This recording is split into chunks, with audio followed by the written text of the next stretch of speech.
Well, hello, it's Monday, April the 27th, and where has April gone? And perhaps like you're wondering what's going to happen next, and we are wondering how the return is going to take place. And we're slowly drawing the conclusion as I speak to fellow ministers here in the city and elsewhere. And indeed, across the world, I was texting just last night with a dear friend of mine in Singapore, and we were having exactly the same experiences, and we were asking the same questions. So this is an issue that everyone across the world, and especially churches, are now asking.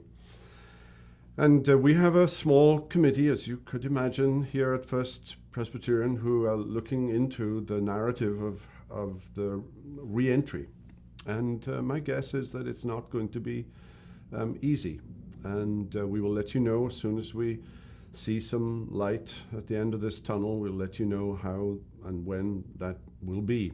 And in the meantime, I want to draw your attention to a book that's just been published, Coronavirus and Christ, and written by the extraordinary John Piper.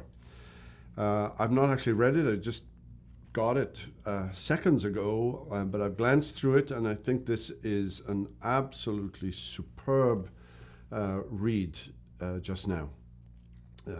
Everything that John Piper writes is wonderful, and we're going to make sure that we have copies here at the church, and as soon as we do, we'll let you know. And you can order one, and we'll get it mailed to you. Now, what we're dealing with right now, and what I'm dealing with right now, is patience, or perhaps the lack of it.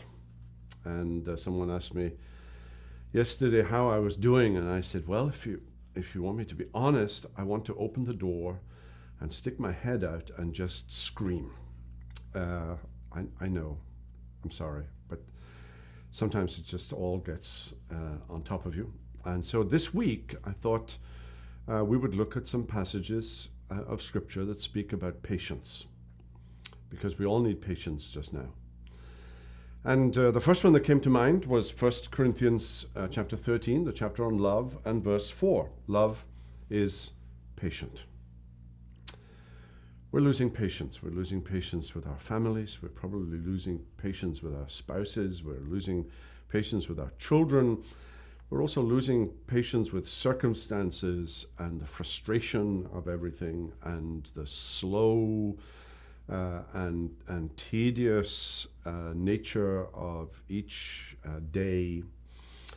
And I was reminded as I was thinking about this that, God's timing is not our timing. His ways are not our ways. His thoughts are not our thoughts.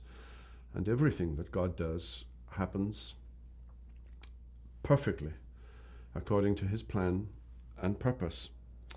William Carey labored for 7 years before he saw his first Hindu convert in Burma. And Adoniram Judson toiled for 7 years before his faithful preaching was rewarded. In West Africa, it was 14 years before one convert was received into the Christian church. In New Zealand, it took 9 years. In Tahiti, it was 16 years before the first harvest of souls began. This is a period of waiting, and we need to be patient. We need to wait upon the Lord and renew our strength, because love for God and love for one another is patient. Well, our prayers are with you. If you have any needs, please let us know, and may the Lord bless you today. We hope you've enjoyed this video. If you have, and you want to make sure you get all of our content, not just videos, but podcasts and ministry updates, make sure you download our app. If you think you might have missed a video, click on our YouTube channel. A link should be down below. There you can see all of our videos. And if you want to make sure you don't miss anything in the future, hit subscribe. If you want to be one of the first ones to know when we release a video, hit that little bell icon. And if this video has blessed you and you can think of someone else that it might help, use that share icon and send it to them. All, of course, for the edification of God's people and the glory of His name. Until next time, God bless.